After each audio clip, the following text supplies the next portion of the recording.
Welcome प्यारे dear छात्रों, डीएनयू की टीच में आपका स्वागत है। तो छात्रों, आज आपका जो पेपर होने वाला है उसके लिए मैं आपको यहाँ पर क्वेश्चंस पेपर यहाँ पर लेकर आया हूँ। अगर आप इस क्वेश्चन पेपर को देख लेते हो तो आपके एग्ज़ाम में काफ़ी अच्छे नंबर आएंगे और आपके अच्छा से अच्छा खासा स्कोर आप कर पाएंगे।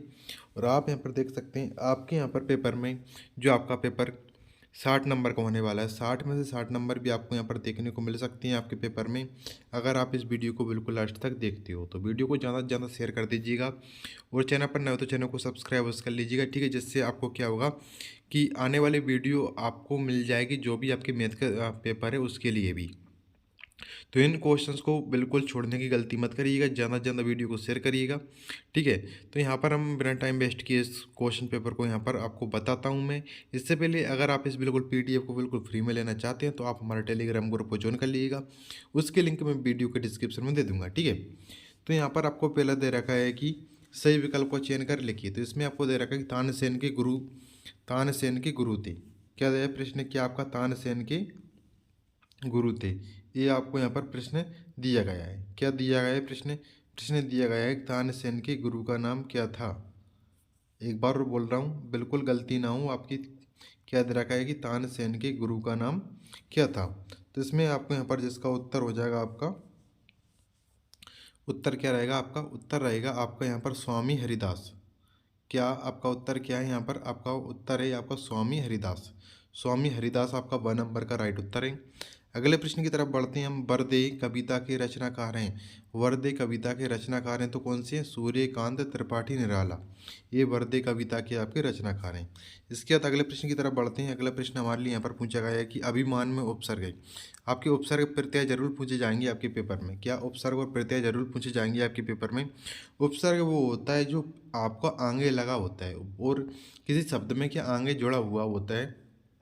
प्रत्यय वो होता है जैसे कि शब्द में आपको यहाँ पर पीछे लगा होता है। ये अभिमान, अभिमान में का आ पहले लग रहा तो आपका आ एक उपसर्ग हो जाएगा, ठीक है। आ परा, ठीक है, नी, ये सब क्या होते हैं, उपसर्ग होते हैं, ठीक है। लेकिन आपको देखना पड़ेगी क्या क्या उपसर्ग होते हैं। इसके बाद आपको यहाँ पर क्या, इसका आपका उत्तर क्या रहेगा, आ आपका राइट उत्तर रहेगा। अभिमान में क्या उपसर्ग है आपका आ। इसके बाद आर्यों के प्राचीनतम ग्रंथ, आर्यों के प्राचीनतम ग्रंथ आपके क्या कहलाते हैं। तो आपके आर्यों के प्राचीनतम ग्रंथ आपके क्या कहलाते हैं, वेद कहलाते हैं। इन क्वेश्चंस को बिल्कुल नहीं छोड़ना है, इन क्वेश्चंस को आपको अच्छे तरीके से पढ़कर जाना है आपके पेपर में, नहीं तो आप पेपर देने के बाद पछताएंगे। टेलीग्राम पर ही पूरी की पूरी पीडीएफ आपको मिल जाएगी। टेलीग्राम की मदद से आप इसको अच्छी तरीके से रीड करके जा सकते हैं, ठीक है। टेलीग्राम की लिंक वीडियो के डिस्क्रिप्शन में दी गई है। तो यहाँ पर आपको अगला प्रश्न दे रखा है कि नेटाल इंडियन कांग्रेस की स्थापना हुई सन 1910 में, सन 1912 में, सन 1914 में और सन 1916 में। तो इसका आंसर आप मुझे, अगर कोई भी स्टूडेंट्स कमेंट कर कर बताता है तो उसका कमेंट मैं पिन करूंगा और सभी स्टूडेंट्स उस कमेंट को पढ़ पाएंगे। तो ज़्यादा से ज़्यादा जो भी कुछ स्टूडेंट्स को आंसर आता है इसका कमेंट कर कर बताइएगा, ठीक है। इसके बाद यहाँ पर हमारा रिक्त स्थान देखते हैं हम, रिक्त स्थान खाली स्थान देख लेते हैं। तो महेश्वर को सूर्यवंश के राजा, तो यहाँ पर नोट कर रखा है आंसर मैंने, महेश्वर को सूर्यवंश के राजा क्या कहते हैं, मानधाता। उत्तर क्या आपका उत्तर यह हो जाएगा, मानधाता, मानधाता ने थसाया था, ठीक है। तो महेश्वर को सूर्यवंश के राजा किसने, मानधाता ने आपको थसाया था। तो इनकी आपको कंप्लीट आंसर मैं बता रहा हूँ, आंसर देखने की आपको ज़रूरत नहीं है, ठीक है। कंप्लीट आंसर मैं बता रहा हूँ। इसके बाद धरण तत्व शब्द है, इसका तत्सम शब्द आपका क्या हो जाएगा, धरित्री। क्या हो जाएगा आपका, धरित्री। ये आपका उत्तर रहेगा, क्या रहेगा, धरित्री आपका उत्तर रह हो जाएगा इसका। अगले प्रश्न की तरफ बढ़ते हैं, वीडियो को शेयर करते जाइएगा। इन क्वेश्चंस को आपको जरूर पढ़ के जाना है। इसके बाद नव पर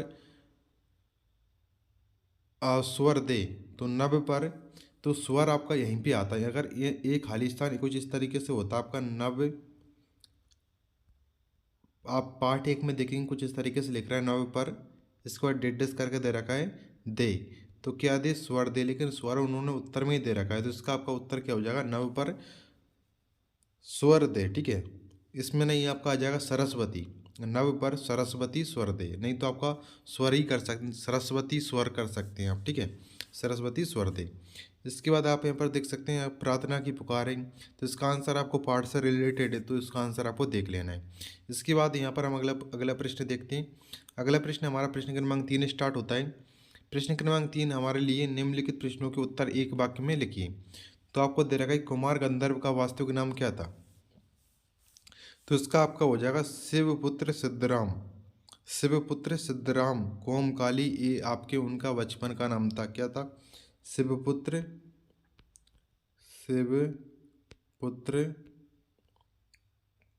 सिद्धराम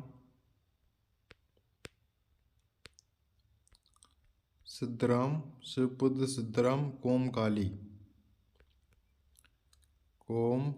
ये उनकी क्या था? बचपन का नाम था। ठीक है, तो ये इसको लिख लीजिएगा। इसके बाद आपको धर्मस्थ के दो पहिए कौन कौन से हैं।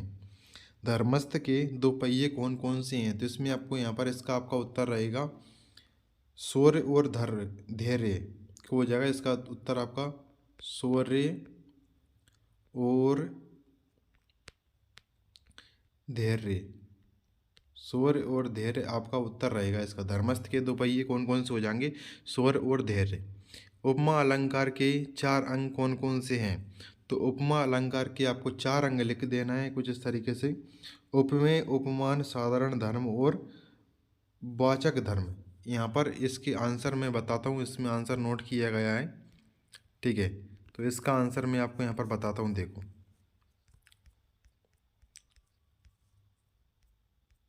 तो इसका आंसर आपको यहाँ पर मैं बताता हूँ अभी। देखो, आप यहाँ पर देखेंगे कि यहाँ पर जो मैंने बताया था पहले वाले का उत्तर आपको कौन सा है? शिवपुत्र सिद्धराम कोमकाली, ये आपका है। ठीक है, इसके बाद दूसरे का क्या हो जाएगा? आपका शौर्य और धैर्य हो जाएगा। इसके बाद आपको क्या पूछे गए हैं? यहाँ पर 4 पूछे गए हैं कि कौन कौन से हैं। ठीक है, तो इसमें आपको पहले में उपमेय, उपमान, साधारण धर्म और वाचक धर्म, ये आपका हो जाएगा इसका उत्तर। ठीक है, इसके बाद आप यहाँ पर दी गए हैं कि पहले तो मैंने आपको बता ही दिया, नोट कर रखे थे आंसर कि कुमार गंधर्व का वास्तविक नाम। तो आपको बता ही दिया। धर्मस्थ के दो पहिए कौन कौन से हैं, तो आपको ठीक है बता ही दिए। उपमा अलंकार के 4 अंग कौन कौन से, ये बता ही दिए। विभत्स रस का स्थायी भाव क्या है आपका? विभत्स रस का स्थायी भाव होता है आपका जुगुप्सा या घृणा। जुगुप्सा, या फिर इसको लिखते हैं हम घृणा। ठीक है, ये आपका स्थायी भाव है। यहाँ पर उत्तर नोट कर रखा है, आप यहाँ पर देख पाएंगे कुछ इस तरीके से। ठीक है, यहाँ पर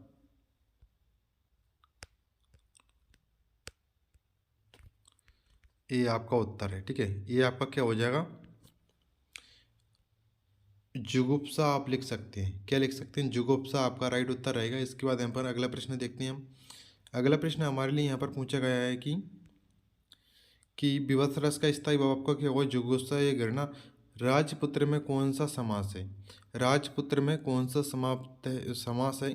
और आपका अगला प्रश्न है सूक्ष्म ध्यान किसे कहते हैं? दोनों की आपको उत्तर बताता हूँ। इन क्वेश्चंस को बिल्कुल नहीं छोड़ना है, इनको अच्छी तरीके से पढ़ के जाना है पेपर देने से पहले। ठीक है, नहीं तो आप पेपर देने के बाद पछताओगे। तो देखो, आपको राजपुत्र में कौन सा समास हो जाएगा? आपका तत्पुरुष समास। कौन सा है? तत्पुरुष समास दिया गया है। वीडियो को शेयर कर दीजिएगा। इसके बाद इसमें आपको जो उत्तर है आपका लास्ट वाला, इसमें लिखना है आपको साधक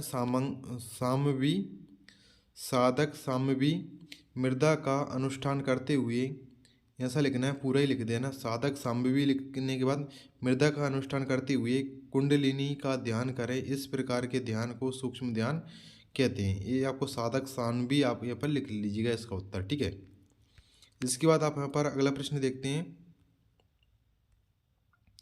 अगला प्रश्न हमारे लिए यहाँ पर दिया गया है सूक्ष्म ध्यान कैसे कहते हैं, उसका मैंने साधक सानवी करके आपको बता ही दिया। एक बार वो बता देता हूँ क्या है। देखो, मृदा का अनुष्ठान करते हुए कुंडलिनी का ध्यान करें। इस प्रकार के ध्यान को ही हम क्या कहते हैं? सूक्ष्म ध्यान कहते हैं। ये आपका उत्तर है। इसके बाद आप यहाँ पर देखेंगे अगला प्रश्न हमारे लिए क्या दे रखा है। अगला प्रश्न हमारे लिए दे रखा है कि लघुत्तरी प्रश्न में आपको यहाँ पर दिए गए हैं कि डॉक्टर गोर को भाषा भावुक क्यों कहा गया है। ठीक है, उपकार मानने वाला वाक्यांश के लिए एक शब्द लिखिए। करुण रस का स्थायी भाव आपका पता है, एक शोक है इसका। जो उत्तर मैं आपको यहाँ पर नहीं बता रहा हूँ, इन सभी के आंसर आपको टेलीग्राम पर मैं दे दूंगा। टेलीग्राम पर आपको टेलीग्राम की लिंक वीडियो के डिस्क्रिप्शन में आपको देखने को मिल जाएगी, वहाँ पर आपको इन सभी के आंसर देखने को मिल जाएंगे। इसके बाद आपको यहाँ पर दे रखा है आँखों का तारा मुहावरे का प्रयोग करते हुए एक वाक्य लिखिए। तो इसमें आपको आँखों का तारा मतलब एक तरीके से आप यहाँ पर कर सकते हैं, आँखों का तारा मुहावरे का प्रयोग करते हुए एक वाक्य आपके लिए लिखना है। इसके बाद आप यहाँ पर देख सकते हैं परोपकार शब्द का संधि विच्छेद है, परधनोपकार हो जाएगा इसका, परधन उपकार। ता प्रत्यय लगाकर एक शब्द बनाइए तो आपको हो जाएगी परमात्मा, ठीक है, मानवता। परमात्मा में माँ आ रहा है, सॉरी, मानवता हो जाएगा आपका, मानवता, ता प्रत्यय लग जाएगा आपका, ठीक है, मानवता हो जाएगा, ठीक है। तो एक शब्द आपका हो जाएगा, छंद किसे कहते हैं इसका कर लीजिए। इसके बाद आपका आता है निम्नलिखित अपठित गद्यांश को पढ़कर पूछे गए प्रश्नों के उत्तर लिखिए। तो आज के विद्यार्थियों को आपको क्या बनाया है, इसके बाद स्वावलंबी बनना चाहिए इसी के बल पर यह निर्धनता के अभिशाप से बचकर अपनी शिक्षा को पूर्ण करें। तो उचित गद्यांश का आपका शीर्षक क्या हो जाएगा, स्वावलंबी, ठीक है। स्वावलंबी आपका उचित गद्यांश का शीर्षक हो जाएगा। स्वावलंबी बनने से लाभ, स्वावलंबी बनने से आपके लाभ क्या हो जाएंगे, अधिकांश स्वावलंबी बनने से ये लाभ है कि अधिकांश धनवान बच्चे इस गुण से वंचित रहते हैं, उन्हें उसके अंदर। तो आप यहाँ पर देख सकते हैं स्वावलंबी बनने से तात्पर्य क्या है, मानवीय राष्ट्र और समाज का कल्याण कर सकता है, इसलिए हमारे लिए क्या स्वावलंबी बनना चाहिए। तो इस तरीके से आप इसका आंसर लिख सकते हैं। इसके बाद आप यहाँ पर अगला प्रश्न देखेंगे, डॉक्टर चंद्रा सामान्य जनों से किन किन बातों में भिन्न थी। तो ये आप यहाँ पर स्टार्ट हो जाते हैं प्रश्न आपके। अथवा आपको दे रखा है गोवर्ण राजा के पास क्यों आया था। प्रश्न क्रमांक 6 आपका मीरा की भावना, मीरा की भक्ति भावना पर अपने विचार लिखी। अब तब आपको दे रखा है चित्तौड़ का जोहर क्यों प्रसिद्ध है। इन क्वेश्चंस को आपको अच्छी तरीके से करके जाना है। इनके आंसर मैं आपको टेलीग्राम पर शेयर कर दूंगा, बिल्कुल कंप्लीट, ठीक है। जो भी आंसर यहाँ पर नहीं बताए मैंने। ब्राह्मरी प्राणायाम करने की विधि लिखिए। शतावधानी व्यक्ति कौन कहलाते हैं। इसके बाद अपने पिताजी को पत्र लिखिए जिसमें अपनी पढ़ाई की जानकारी दी गई हो। ये आपको इसके बाद अथवा दे रखा है, आपका अथवा में दे रखा है कि प्रधान अध्यापक को शाला त्याग प्रमाण पत्र प्राप्त करने के लिए प्रार्थना पत्र लिखना है। इसके बाद आपको दे रखा है कि निम्नलिखित गद्यांश की संदर्भ सहित व्याख्या कीजिए। आपका गद्यांश है पूरी की पूरी PDF में टेलीग्राम पर शेयर कर रहा हूँ, बिल्कुल कंप्लीट। इसके बाद आपको 10वां प्रश्न दे रखा है कि निम्नलिखित पद्यांश की संदर्भ सहित व्याख्या कीजिए। आपको एक और पद्यांश दे रखा है। इसके बाद दे रखा है याचक और दाता अथवा नन्हा सत्याग्रही में से किसी एक कहानी का सारांश लिखिए। इसके बाद आपको यहाँ पर 1 से 50 शब्दों में क्या निबंध लिखना है, ठीक है। वृक्षारोपण, कोई त्योहार, स्वच्छता अभियान, विज्ञान के चमत्कार, ये आपको दी गए हैं। तो इनको बिल्कुल आपको अच्छी तरीके से कर लेना है। जो भी क्वेश्चंस यहाँ पर बताएं छोड़ना नहीं है, ठीक है। अगर आप हमारे चैनल से कंटिन्यू बने रहना चाहते हैं तो चैनल को सब्सक्राइब कर लीजिएगा और टेलीग्राम अवश्य ज्वाइन करिएगा। टेलीग्राम पर ये पूरी PDF में शेयर कर दूंगा। तो मिलते हैं आने वाली नेक्स्ट वीडियो में। Thank for watching video.